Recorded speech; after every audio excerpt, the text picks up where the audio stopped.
Welcome, Pewter Report readers, viewers, and listeners, to a brand new edition of the Pewter Report podcast, energized by Celsius, the official energy drink of PewterReport.com. Want to say hello to all the Pewter people that are joining us for today's show, this Thursday edition, as we get one day closer to potentially the Buccaneers clinching the NFC South title for the third week in a row. The question is, will they be able to do it? We'll talk about that, talk about what we saw from the Bucs facility today, and we will be answering many questions / addressing many comments from the Pewter people today. So if you guys have a comment or a super chat, feel free to put it in the chat and we will get to it. So think of today's episode as a Q&A if you want to talk about the Bucs right now, the future of the Bucs, the playoff picture, the draft, whatever it is. We'll talk about it all. I'm your host, Matt Matera. Joining with me is Adam Slavon from PewterReport.com. Adam, how we doing? Mr. Matt, I'm doing great. The second to last podcast of the year, so got some pressure on us to do well, but not as much pressure as the Bucs face this Sunday. Yeah. And I definitely do not think this is going to be easy for the Buccaneers. I know it's simple to look at this group and say, wow, the Bucs are flying high. They're firing on all cylinders, and those are all true. And the Saints look like they stink. Their offense was terrible against the Rams. I don't care about that late comeback because if you remember, it was aided by a blocked punt.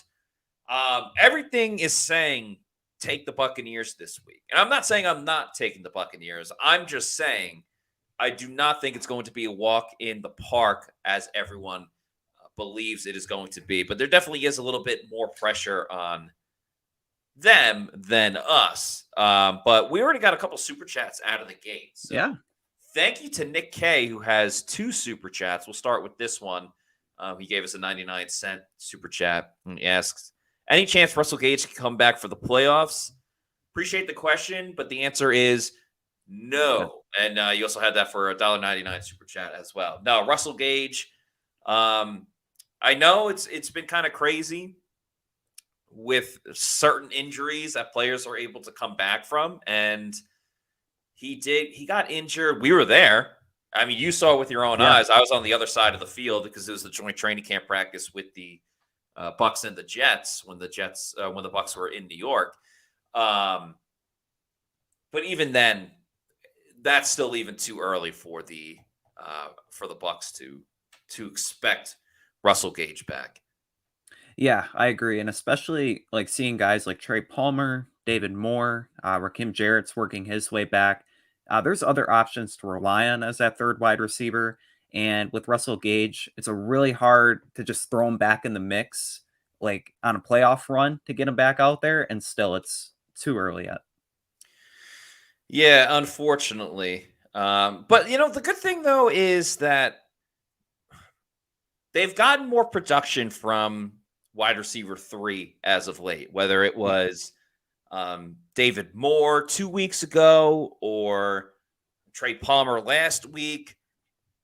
Dave Canales even brought up, Cade Otton showing up in big time moments, and Devin Tompkins had a touchdown the last time that these two teams played. So they are getting a lot more production from other areas outside of Mike and Chris and Rachaad White, which is funny because there was a time this season where it was like, okay, it's Mike Evans and then Rachaad White is option number 2. Now, Chris Godwin has completely thrown himself back into the mix as one of the best options. And in that same time, Mike Evans has only gotten better. Chris Godwin has significantly gotten better. And Rachaad White hasn't lost a step at all. If anything, he's gotten better as a running back, and he's always been a threat in the passing game. So I think that just kind of speaks to everything that's been the discussion over the last 2 weeks of this offense is bumping. It is absolutely rolling. And it's all. You could say the offense is baking. Yes, you could say the offense is baking. But yeah, when we talked to Dave Canales today, he pointed to the offense being something that he wants to be proud of. And the way he's gotten Chris Godwin involved in recent weeks, it's really been encouraging. And you could argue that it's opened up the running game as well with Rashad White. I think he's averaging 84 yards over the past 5 games. You really see things starting to click. Baker Mayfield, he's been in a rhythm. He's been that point guard Dave Canales has spoken about on offense. And it's fair to wonder when you look at this game, will the Bucs clinch the division title? If they win, what does it mean for the futures of Todd Bowles and Baker Mayfield? When Luke Gedeke was speaking to us today, he mentioned that Baker Mayfield has an aura about him. And you can argue in the past 4 wins that you're starting to see a culture surrounding Baker Mayfield. Guys love to play for him. They love to go to battle alongside him. Curious to get your thoughts, Matt. Does this win secure the futures of Todd Bowles and Baker Mayfield in Tampa Bay? Ooh, that's a really good question. I think it secures the future of Baker Mayfield. Because more importantly than anything else, Baker has shown that this team can look pretty damn good when he's playing at his best. And it shows that this team, this team loves him. You're Yeah. there every Thursday. You've seen Tristan Wirfs go, Baker's a dog. He's a dog. And, when the offensive linemen want to block for you a little extra, and when, the running back wants to hit the hole a little bit faster, when the wide receivers are more inclined to dig their cleats into the grass and make that cut or run that route to the best of their efficiency, that plays a factor. And it's something that, the analytics nerds can't quantify or anything like that. It's just, it's heart and soul is really what it is. And I know Baker gets called a quarterback that has grit and moxie, and at times, especially that word moxie is just, it's kind of a word that's used for, hey, he's not that good, but he cares and he tries hard. But in this case, I don't think that at least accounts for what Baker's done over the past couple of games. So, I definitely think a win and a convincing division clinching win secures at least another season for Baker Mayfield. Todd Bowles, I think, is a little bit of a different story. And he's definitely played his way into returning, or coached his way into returning next season. I do wonder how that playoff game would look. I think they have to beat Carolina. Oh, yeah. Because and it helps his case as well, being like, hey, I won 6 games in a row. But I mean, let's just say they go 10-6. I guess the question is, if they go 10-6 and get smoked by the Cowboys, I could see him getting fired. If they go 10-6 and lose a competitive, close game, then I think he can keep his job. If they win, it's a guarantee that he'll be back. But what if they go 9-7 and they lose in a close one? That's where I still think Bowles would be back. I wouldn't necessarily call it a coin flip of whether or not he would return, but I would say it would be like 60-40 or something like that. I don't think it's it's out of the realm of the possibility that he wouldn't be let go. Yeah, that's fair. I would agree with your assessment there. I would say though, if Todd Bowles, if he wins a playoff game, it would just cap a season of just so many ups and downs for these Buccaneers. And the best moment this season would arguably be winning the NFC South this Sunday at home against the division rival Saints. Todd Bowles, he's really owned the Saints, and it's just been so welcome to see that the Buccaneers have been able to emerge victorious after so many years of being defeated by New Orleans. Yeah, right. Like Bruce Arians wins the Super Bowl with the Bucs, but like could barely beat the Saints outside of that one playoff game. And for all the struggles that the Bucs had last year, they went 2-0 against the Saints, and then they beat the Saints earlier this season, and really quite a convincing win. So that's definitely a feather in the cap of Todd Bowles. I want to get to the video from Dave Canales today. I had asked him, because last week it was the big thing. He got emotional, saying he wanted to do right by Todd. And He wasn't getting emotional in this the week. organization. Yeah, I was not trying to get him to cry again today, and I couldn't help but think of the movie. Oh, damn it. It's the softball movie with League of Their Own. When he goes, Tom Hanks goes, there's no crying in baseball. There's no crying in football either. Actually, football's a very emotional game. So there are some tears shed at times. But I did want Dave Canales I just wanted to hear from him about what he's learned from Todd Bowles about being a head coach and not controlling the locker room, but being in tune with that locker room. Because Canales goes out of his way to give shout outs to all the assistant coaches. Yeah.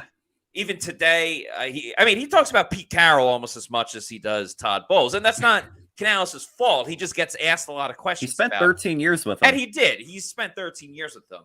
But he gets asked about Pete Carroll all the time. Canales is always someone to talk about other coaches that he's learned from. So what about the coach that hired him to be the offensive coordinator? I wanted to know that a little bit more. So this was his response to it. Dave, last week you talked about wanting to do right by Todd and the organization. So I'm just curious, what have you learned from Todd about being a coach and keeping the locker room together and anything you've picked up on? Are you trying to get me to cry again up here? No. That was a one-time deal. Okay, we got it out for the year. I think I've talked about this before with Coach Bowles, is his consistency. I think that I've just watched him just with the ebbs and flows of the season. I mean, the roller coaster that this season has been, to watch him just be steady and to be the same guy with the same message to the team, same message to the staff, the same belief, even through that 4-game losing streak, for him to talk to the guys after the games in the locker room and say, guys, if this was an effort problem, I'd be really concerned. But you guys are playing so hard. And just reaffirming the good parts of what our group means and the character of this team, he kept reaffirming those things and saying, however, we got to work on these fundamental things, and just going right to it, attacking it, show it in front of the team so that everybody's accountable to it, coaches included. We all have our things to work on. And he just kept it about those things. He didn't make it about these bigger stories or anything like that. He just kept it about the ball, and that's what I really appreciate about him. Yeah, I really liked what he had to say about Bowles keeping the locker room together, just his message to the team in those times, because, Todd isn't always as open with everybody, and I get it. That's just how Todd is. He doesn't want to reveal everything to everybody. We did talk about Baker Mayfield as well, and just what makes Baker so likable. I think this intertwines with what we were just talking about a minute ago, Adam. So yeah, this was Dave Canales' answer to why he thinks Baker has really immersed himself into this Bucs locker room the way that he has. He cares. He cares about his guys. Like, he cares about all of us. And he came here, and from the jump, he wanted to meet with certain guys, and really start to develop the relationship. The chemistry he has with the offensive line, like, he belongs in that room, like with those dudes. And at the same time, he comes into our QB room, and we have a level of conversation in there where we got to kind of talk about everything. And so he's able to, he's got that chameleon effect, where he's able to kind of make his way into any group and then just be really comfortable in his own skin, is a big part of it. And then a guy that just bets on himself, and at the end of the day, he's like, game on the line, I want the ball in my hands, and let's go. And that's kind of his mentality, throughout the game.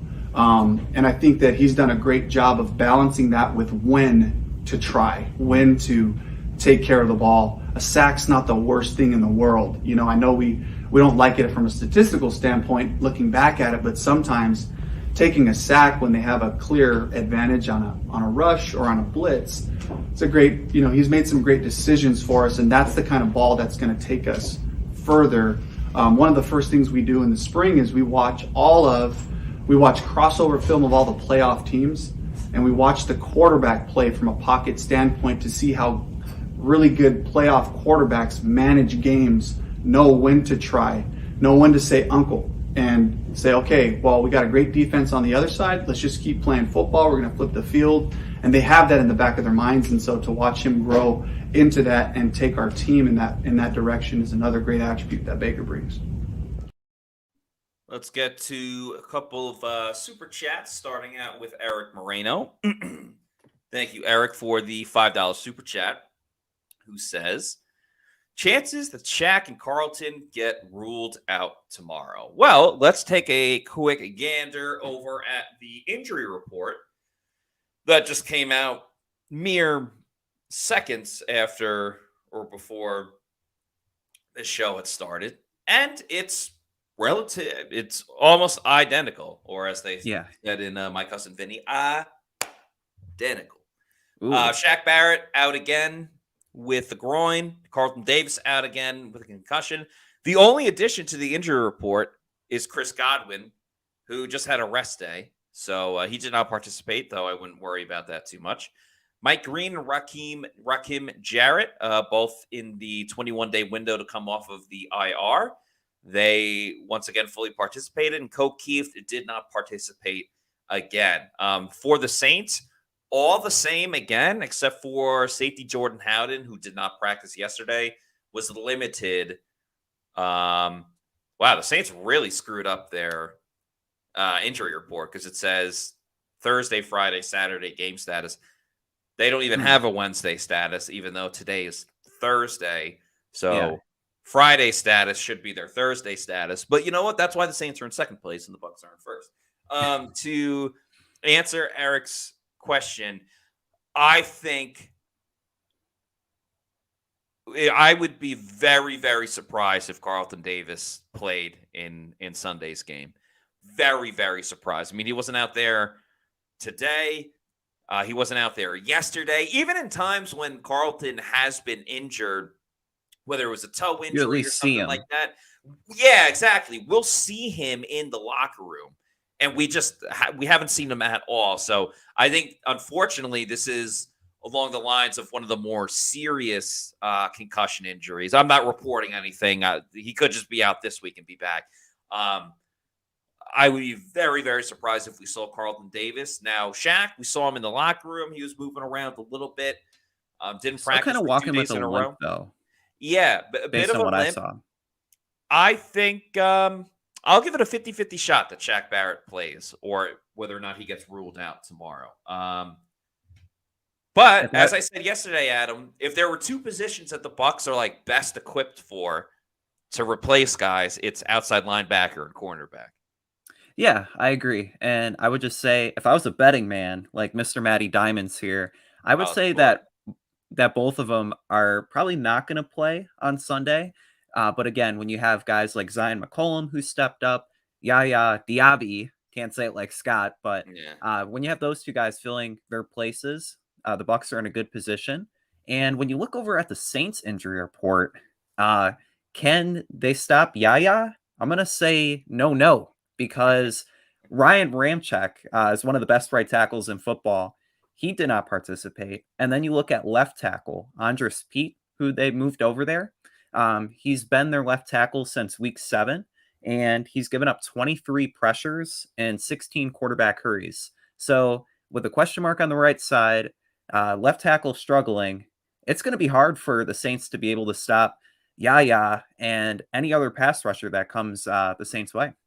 Yeah, and what's really big in this one is Yaya Diaby wasn't exactly the factor then that he is now. I mean, he wasn't starting at that point. What was that, the Bucs' 4th game of the season? Yeah, it was their last game before they went into the bye many, many moons ago when they had a bye week, which was so freaking early. And Yaya wasn't a factor. Mike Evans got injured in the second quarter and didn't play in the second half. The run game stunk then, but actually ran it really well against the Saints. So whether it's on offense or defense, there are a lot of things that the Bucs didn't show New Orleans in that first game, let alone that their offense is playing so much better, that they'll be able to use for this one, especially on that defensive side of the ball with Yaya Diaby starting at outside linebacker. And it makes me intrigued to see who lines up on the other side of outside linebacker if Shaq can't go. Will they start Anthony Nelson, or will they start Joe Tryon-Shoyinka? I think that's a big question that obviously Todd Bowles will have. He won't tell the media, but he will have an answer for it come Sunday. Who would you start in that situation? In that situation, I'd probably go with Anthony Nelson and then probably split Joe Tryanchenko, maybe about 50-50. But another guy I want to see in the mix, Marquise Watts. If Shaq Yeah. doesn't go, there's another 58 that Shaq wore. He's been doing his best impression of trying to get after the quarterback. And it would be nice to see him maybe 5-10 snaps on Sunday. Yeah, Marquise Watts had a good run. You know, we asked Todd about it. Why aren't you playing Marquise Watts? And he said a couple weeks ago that he needs to show that he can play in any defense, not just these pass rushing situations. And then he didn't help himself out, I think, 2 weeks ago when he jumped off sides. Yeah. And then Cam Gill played last game. So you do wonder if he got punished for that, or, you know, what they've seen with Cam Gill that kind of gave him the nod.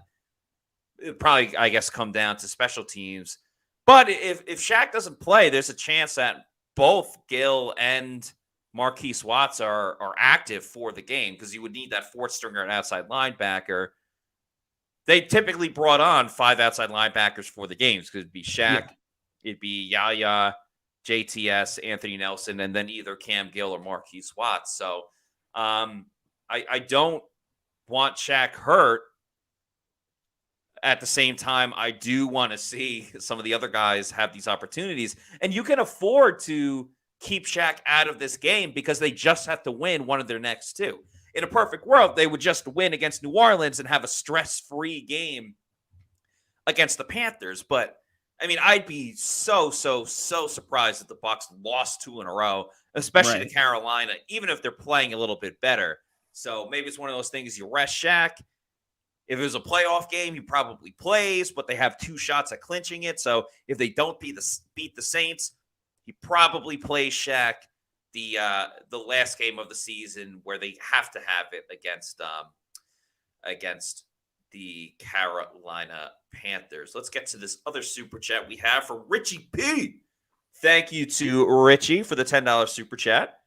He says, I know it's early for the draft stuff. That's quite all right. As I stated at the beginning of the show, we will answer everything about the Bucs, whether it's the current team, next season, the draft, whatever. So you are totally good, Richie.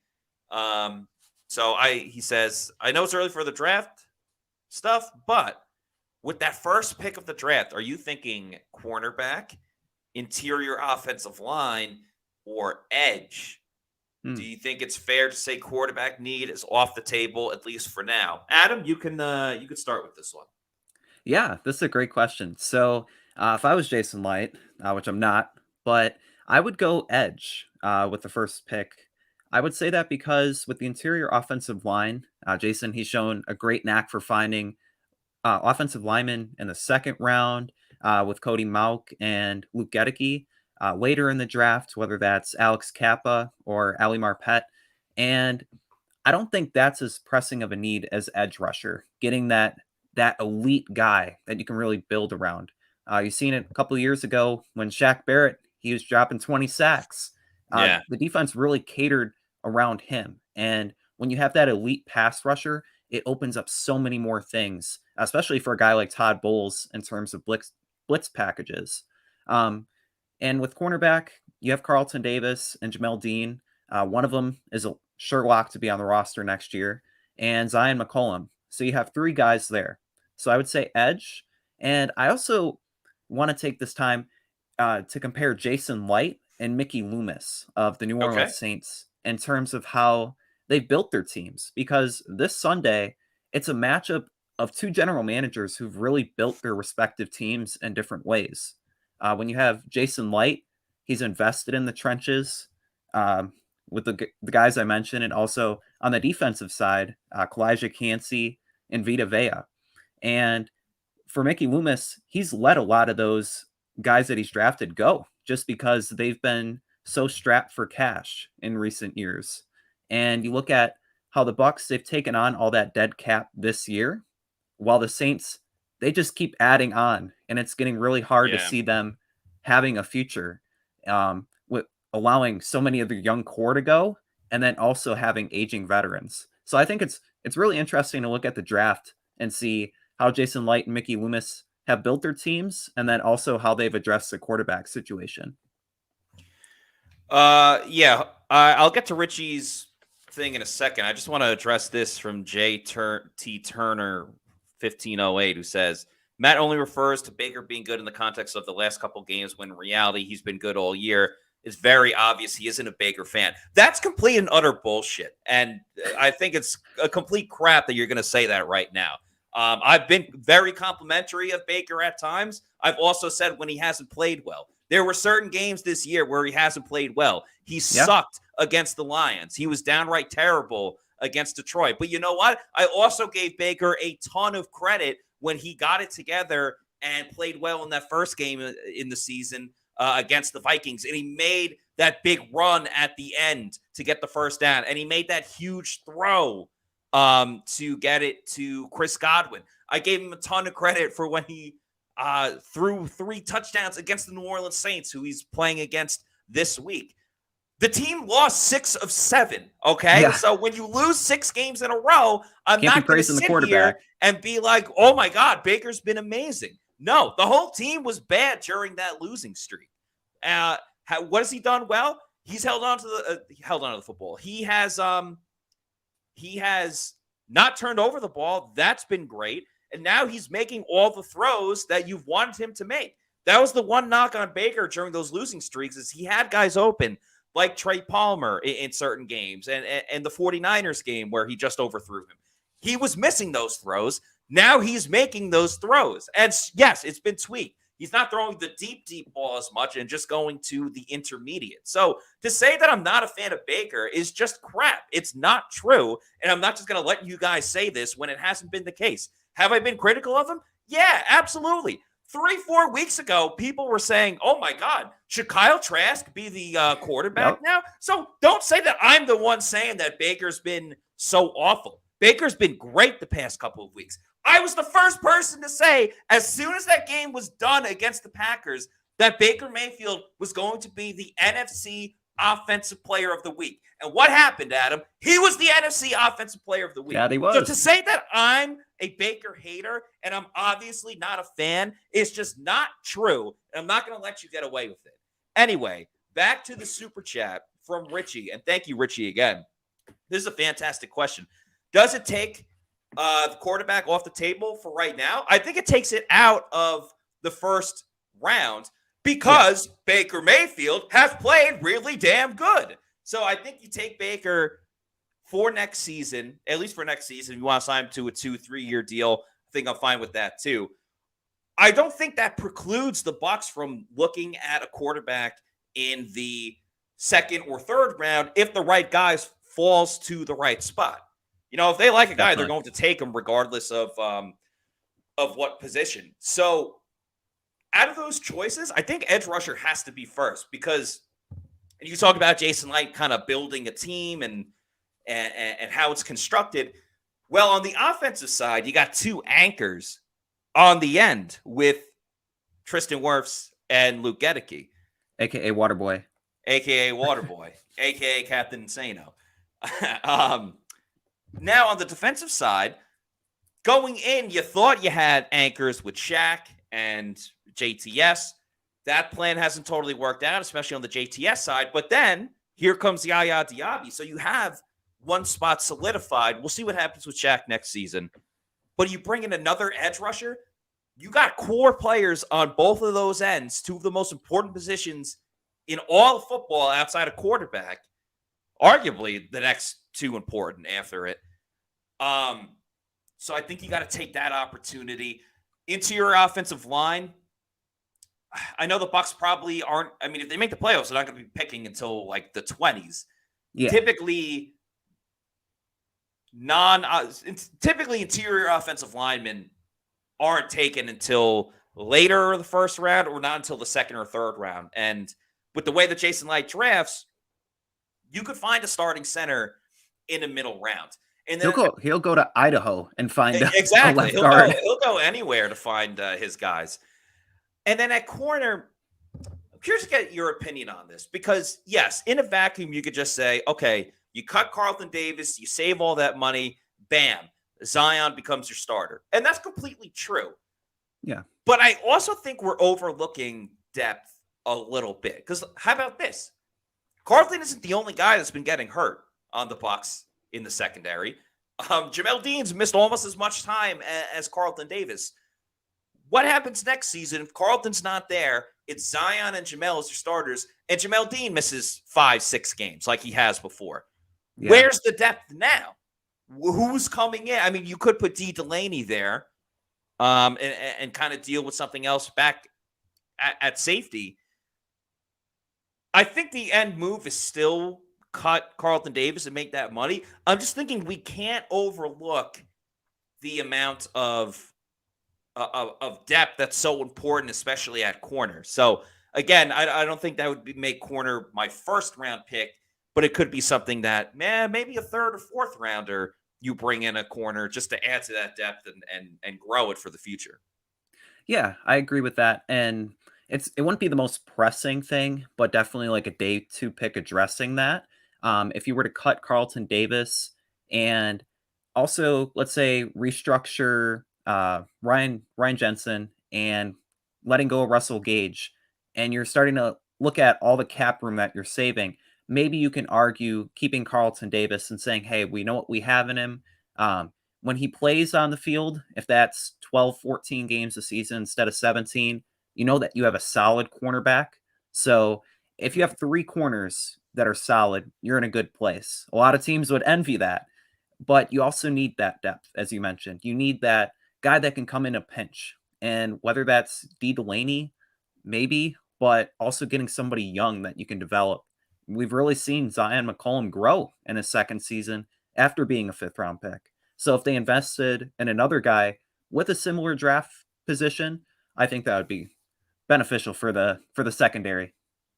I think everyone. Oh wow, Rutgers just had a blocked punt. They blocked the punt for a touchdown in the Pinstripe Bowl against Miami. So shout out Christian Isian and Rutgers. I also just found out today, Todd Bowles' son is transferring. He's hitting the transfer portal, so he won't be playing at Rutgers anymore. But anyway, shout out to Christian Isian. Nice play by Rutgers. You talked about investing time. I think everyone should be investing in the best energy drink that's around, which of course is Celsius Energy Drinks, the official sponsor of the Pewter Report podcast and the Pewter Game Day show, which we'll talk about a little bit later. But there's so many awesome flavors. The Cosmic Vibe, the Oasis Vibe is great. My personal favorite is the Arctic Vibe. Let me get that one. Yeah, there's the Oasis. Bam! There's the Arctic Vibe, my personal favorite. It's like a blueberry flavor. Really enjoy it. But you also got the sparkling orange, the sparkling watermelon, the tropical vibe, the cola flavor, lemon lime, which you can see on the game day graphic here. So many awesome flavors. Sparkling watermelon, the strawberry lemonade. It just keeps going and going. As Lil Wayne, as Dwayne Carter once said, Energizer Bunny, it keep going. That's like the flavors of Celsius. Anyway, there's no sugar. There's no post-energy drink crash or jitters that you may get with another product out there. So if you need to know where to find a Celsius energy drink, go over to the Celsius store locator, punch in your address, and it'll tell you the closest geographical location where you could pick one up on the Celsius store locator. It could be at a local Walmart, Target, 7-Eleven, health and fitness store, or your bodega.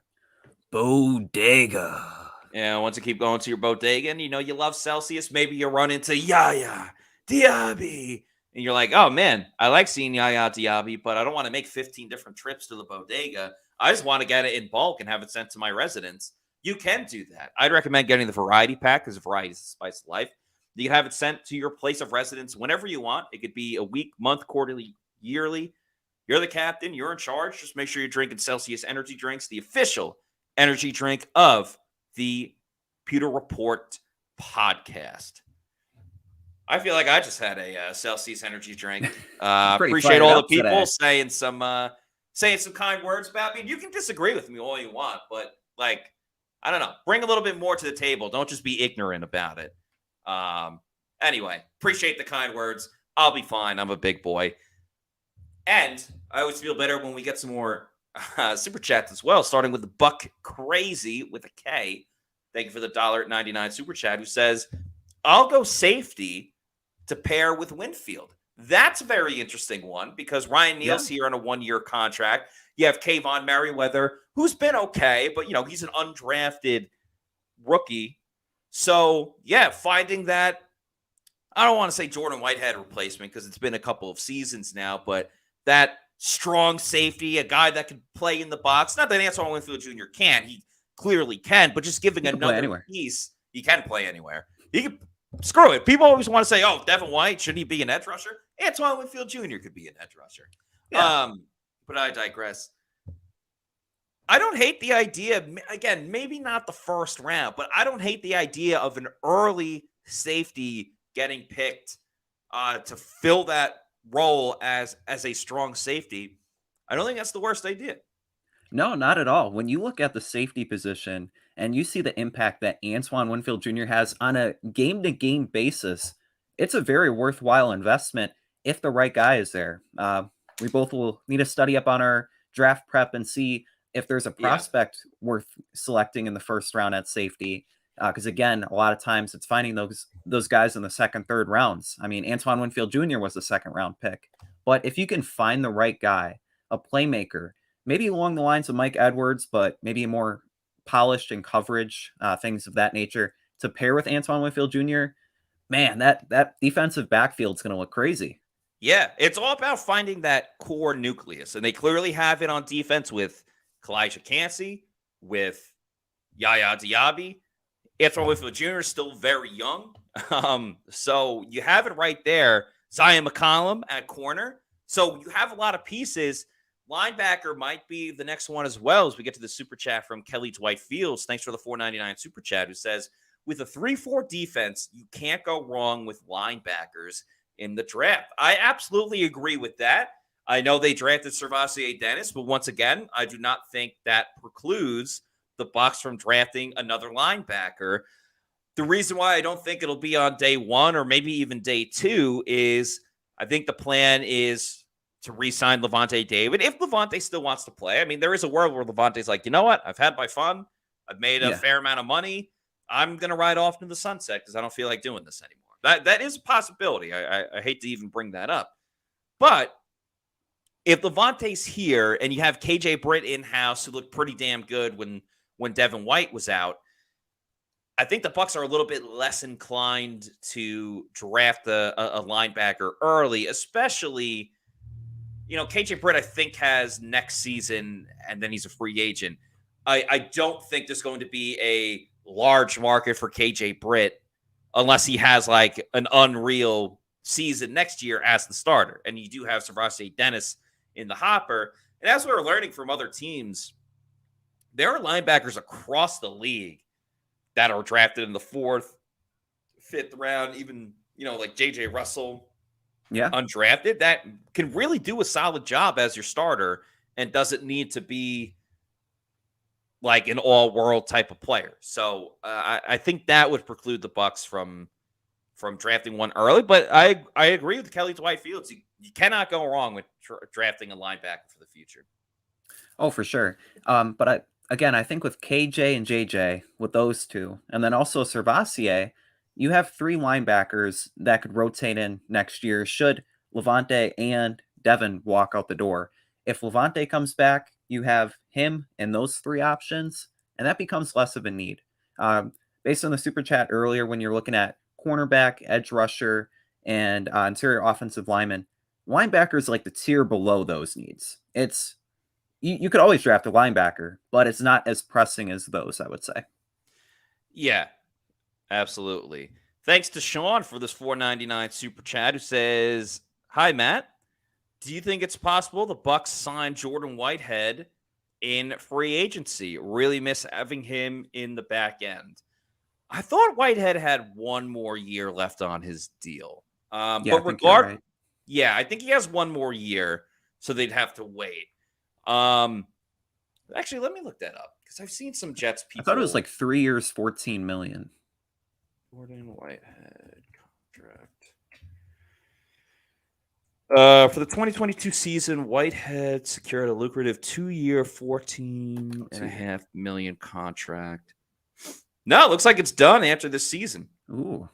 There is Yeah, there's some dead cap money, but I think that's just the Jets maneuvering stuff in 2024.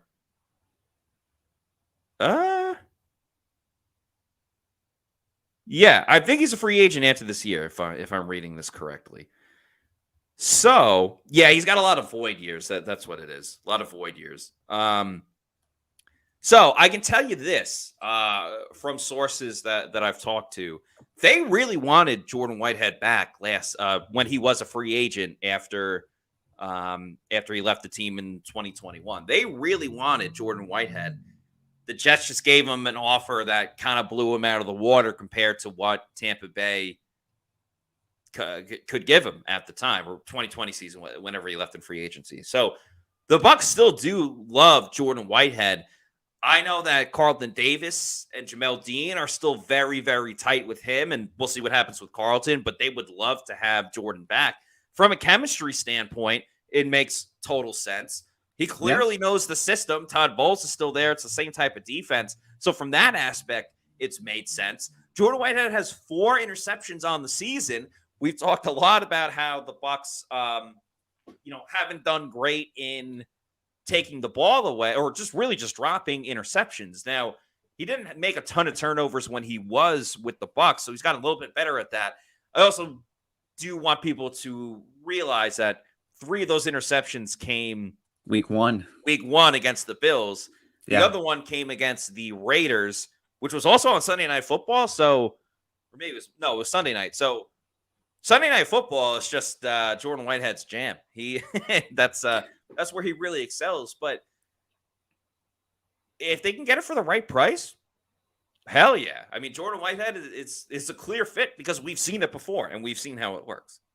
Jordan Whitehead's going to be a great name when the battle plans roll around in the spring because the fit is there. On paper, it makes a lot of sense. Ryan Neal doesn't look like he's going to be back after this season just based on splitting playing time with D. Delaney, getting benched. But somebody like Jordan Whitehead would add more spice and vigor to the defensive backfield when you have a guy that can make those plays, as you mentioned, the interceptions, that has those relationships already established and playing under Todd Bowles. It makes a lot of sense on paper.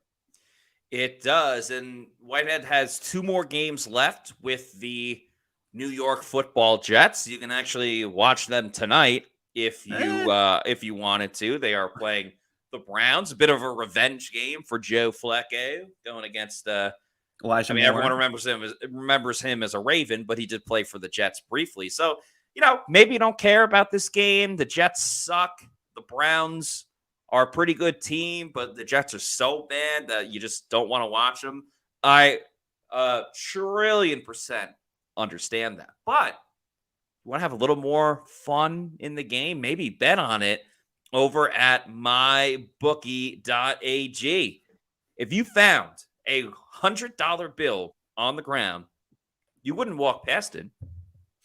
So don't pass up a chance at easy cash with MyBookie. MyBookie.ag has the biggest online selection of odds and contests to fill all your sports betting needs anytime, anywhere, so you can turn that sports knowledge into cash in your wallet. Bet on the NFL, college bowl games, or play for a share of big cash prizes in the weekly blackjack tournaments. If you've been waiting for the right time to get in on the action, the time is now. So make your winning move today.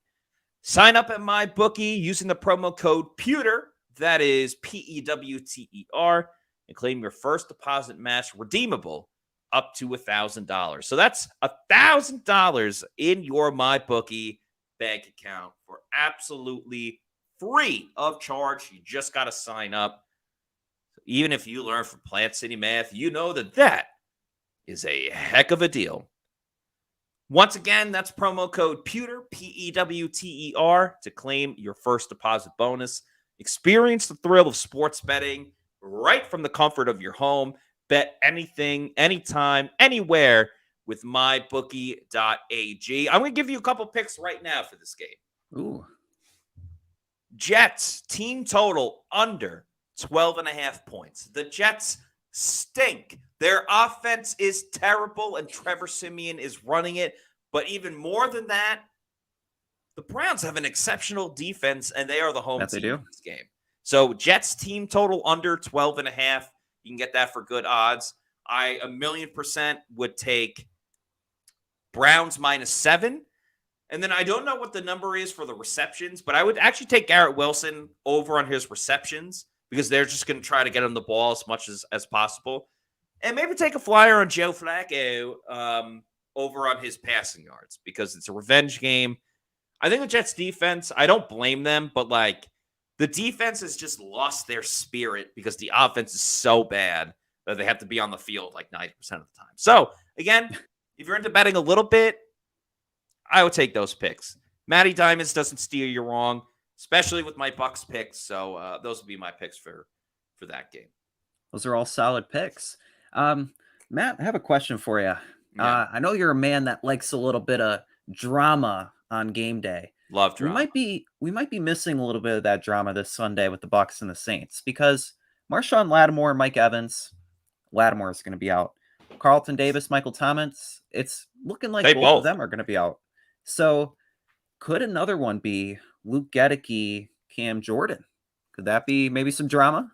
I hope so. I mean, Cam Jordan to me is just Draymond Green at this point. And he's not even that because Draymond, has won, 4 titles now. And he's won Defensive Player of the Year. He has a pretty successful podcast. But at this point of Draymond Green's career, he's not as good as he once was. So now he just causes a ruckus and gets ejected and punches people, kicks them in the balls and elbows people and does all of this stuff because it's the only way that he can kind of like keep the attention going and stuff like that. And in the NFL, you can't just hit a guy and get ejected. I mean, you could, but you would end up getting suspended for not as much as Draymond because they play 82 games, but you couldn't just do that on a weekly basis because you would cause your team penalty yards and all that stuff. But I mean, Cam Jordan, all he can do now is just keep talking. And he keeps saying like, "Oh, the Bucs are going to suck. The Bucs suck. We're better than them." And then every single time they just prove him wrong. Like time and time again. Oh, we always beat the Bucs. We've always beaten them with Tom Brady. Oh, well, they beat him in the playoffs and went on to win the Super Bowl. The one year that they kind of stunk with Tom Brady, they beat the Saints twice. Oh, well, they're going to be terrible now. They got Baker Mayfield. They beat the crap out of them in that first game. So yeah, I think he just needs to be quiet because his words are hollow. That's the thing, is that his words are hollow. He's not bringing it himself. Scott brought up the stats yesterday. I think he has like 2 sacks on the season. Yep. Luke Gedeke took his lunch the last time that they played. Luke Gedeke, that video, amazing. Adam wrote about it today. Awesome video because when you play offensive line, you got to have like the right temperament of psycho to play it. Yeah. And that was on, and I mean this as a compliment, that was on full display for Luke Gedeke in that video. So could it be a rivalry? Yeah, sure. I guess Cam Jordan, if the Saints go down 20, he could end up taking a swing at Luke Gedeke. But we do need a new budding rivalry, especially Michael Thomas is on his way out. Mike's a free agent after the season. It's not a guarantee he's going to be back. Carlton could be cut after this year. There is room for a new rivalry in Bucs versus Saints, and maybe Luke Gedeke's the guy to continue it. Yeah, for sure. I like this comment here. Talking about the smellies from the Mic'd Up Luke video. It's a good video when offensive coordinator Dave Canales was talking about it today, and he's just like 7 minutes of pure fun. And he's quite the showman. So if you haven't seen that video, as Dave Canales said, definitely got to check it out. Yeah, very, very cool. We got one more super chat to get to from Meets McGee. Thank you for the $5 super chat. Says, edge, defensive line, and center are our big needs. And please don't let Bucs fans get to you. They're not the brightest bunch. They still believe in Devin White. I think Bucs fans, at least the Pewter people, are quite intelligent people that, I mean, they make me better at my game for certain questions they bring up. You guys always bring awesome questions. You bring awesome comments. A lot of comedy and humor, which I personally appreciate. You guys make the show so much fun. So I am by no means dissing the Bucs fans or the community or anything like that. I just had something to say, so I said it. But yeah, appreciate the super chat. And edge, defensive line, and center, biggest needs. Yeah, I don't really disagree. I think you could throw, as far as other needs in general, safety, a strong safety. If you want a long-term strong safety, I think that's it. I wouldn't mind another tight end. I know Payne Durham has gotten better.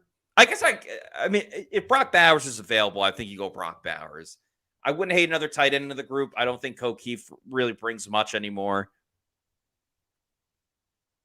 Can never, kind of like what Kelly Dwight-Field said earlier, linebackers, never a bad decision. I think a long-term backup running back. Chase Edmonds has been good this year. Yeah. But I think just having another young guy that you know is going to be there for like 3 seasons. You have it a little bit in Sean Tucker, but I wouldn't hate drafting another running back. Those are just the first couple things that pop into my head. Yeah, I agree. And based on the super chat, defensive line, I would say Logan Hall, he might not be that guy. Will Golston after this year, he might not be around. He's been in the league a long time. He's 32. They re-signed him late in training camp. So if they want to get a younger guy to pair with Kalijah Cansey, I think defensive line has an argument as well. Let's get to a couple more videos from Dave Canales that we had today. We talked about this a little bit. This could be a historic game in Bucs history. Mike Evans could get his 14th touchdown, which would be, I believe that would tie his record. Could tie his career high, but if he has a 2-touchdown game, that would be a new career high for him. Rachaad White could get 1,000 rushing yards, which would be the first time since Doug Martin did it. And Chris Godwin, I believe, is 107 yards away from being an 1,000-yard receiver. And it would be the first time in team history that they had 2 wide receivers and a running back all go for 1,000 yards, receivers with receiving yards, running back with rushing yards. So that would be really, really cool that we haven't seen it yet. So Dave Canales got asked, like, how would that make him feel if they were able to accomplish something like that, especially in 16 games versus 17 games, which makes it a little bit easier to do, but still a great accomplishment in of itself. Receivers and a 1,000-yard rusher. It's never happened in the same year in Tampa, I don't believe. So, like, what does it mean that those guys are so close to doing some of those things and all in the same offense? Yeah, I think it just speaks to the balance of what we're trying to build here. This from the first press conferences, it's this attacking style of offense that has a run game that's viable, that has the play action plays that come off of it, the screens that come off of it, and then the timing and rhythm of the pass game. And it's taken us all season to really get the whole thing working on all cylinders, So I think that it's really cool. It's again, for me, it's like I just want to build something that we can be proud of, and that's where my heart is to say that we're not a laughing stock. We're not out here just throwing the ball around and doing those things or searching the next big play. It's like something that we can hang our hat on to say, this is our system, this is how we do things, and here's all the stuff that comes off of it. And we're continuing to expand even now as we solidify some of the things that we want to be consistent for us. There's plays off of plays that are starting to come alive for us. And so to have that kind of productivity coming out of the quarterback, the skill players that we're trying to get going to make the focal point of the offense just means that we're doing a great job of putting them in a spot to be successful. Those great performances from Baker Mayfield and Mike Evans in particular are going to get them paid this offseason. So it'll be very important for them to invest their money wisely. And for them, I would recommend using Muni Financial to help them with all of their financials. At Muni Financial, we help you live in the now. Dude, Congratulations. We're so happy for you. Thank you. And even though the now may feel very different, you still need to plan for the future. How's retirement treating you? Oh, just fantastic. I know I say it all the time, but you really got to come up to Colorado. Let's do it. All right. Yeah. We can help you develop that plan to keep you on track so you can still prepare for tomorrow, today. Muni Financial. Plan ahead, stay ahead. That's right. Muni Financial has proudly been serving clients across the country since 1980. They can help you out with advisory services, brokerage services, investment banking, annuities, sales and trading, and many other things, including starting a college savings account for your child if they planned or want to go to college eventually when they get to it. The cool thing is that Immunity Financial is all over the country. It's not just in Tampa. It's not just in Colorado. So you could be in Louisiana. You could be in Nebraska if you're over by Jason Light or Levante David or Will Compton. Shout out Bustin' with the boys. They got it all over the United States. So give them a call. Hit them up over at Immunity Financial. Get a free consultation. It's absolutely free. Why not give it a shot? Find out how they can help you. And thanks to our friends over at Immunity Financial. Let's get to one more video from good old Dave Canales. So, had a good conversation with Larry Foote, too, talking a little bit about Devin White. But as far as Dave Canales goes, kind of back to his coaching journey, about if he ever doubted himself during the stretch where things weren't working for the Bucs. And now he's on the other side of things, which is the nicer side to be on. But these are the words of Bucs offensive coordinator Dave Canales. Absolutely, I'm human, So for me, I didn't have a choice but to continue to believe. I didn't have a choice but to say, this is what I know. So, and then again, talked about some of the veteran coaches, Coach Rapone, Coach Ross on the defensive side, and Todd, of course, and then I got a bunch of experience on our side, Keith Armstrong. These guys who have been through it all. They've been at the highest of heights. All these guys have Super Bowl rings, and they've been on some really rough teams too. And the consistent part of it is you don't change. You continue to be about the fundamentals, about the ball, about eliminating those pre-snap penalties, about all the simple basic things. And so if we can make our focus about just daily growth, can we just have a great Wednesday? Can we have a great Thursday? Then we can block out all the other pressure, myself included. When I start to get a little discouraged with what's going on here, it's like, okay, forget about all that. Don't look down the road. Just look at this game film. What can we improve on? And that brings us all back to grounded. That puts our feet firmly on the ground and gives us something to really work on. So for sure, but I think that it was a real test for me too as a first-time coordinator. Say, are you going to stay with it? Are you going to be about what you said you're going to be about? And just continue to encourage the group like this is all we have, boys. So let's continue to grow that way. Before we finish the show, Adam, if the Bucs are going to win, what do you need to see from them on each side of the ball to say, hey, they're going to clinch the division? Yeah, on offense, well, we've heard plenty from Dave Canales today. Just continuing that consistency that we've seen in recent weeks in the pass and run game. Everything's been clicking. Baker Mayfield, he's been baking on offense. He has. And that's going to be key, is getting Mike Evans and Chris Godwin the ball. It works. And on defense, when you look at it, stopping Alvin Kamara, seeing a couple chats in here talking about Kamara, and they really did. And that was key in week 4. He had 13 catches for 33 yards. And without Michael Thomas, Slant Boy, and it's really just going to be Chris Olave. If they can stop both of those guys, the Saints really don't have many methods of putting up points otherwise. So the Bucs, to win this game and to win the title, I think those are going to be key. Yeah, I really think Olave is the top guy that they need to stop because they slowed him down that first game, and I think he's gotten so much better since then. But he's clearly, I think, their number one threat at this point, having a really good season in his second year in the NFL. Offensively for the Bucs, I mean, if Baker keeps playing at this level, really just rely on Baker. I think they can get it done throwing it. They can get it done passing it. I just think really just play turnover free and they'll be fine. But that's what they've been doing all season long. So, if they play like that, then they should be good to go. We will be covering the game live from Raymond James Stadium. Adam will be there. So will Scott Reynolds. So will Bailey Adams. I will be on the Pewter Game Day show, which starts at 12 noon. And then we got the live in-game reactions, opinions, all that fun stuff coming up at 1 o'clock. It's a great time, brought to you by Celsius. So make sure you tune in for that. Until then, for Adam Slavon, I'm Matt Matera saying thanks everybody for watching. We'll see you on Sunday for a New Year's Eve edition of the Pewter Report podcast. Out. Out.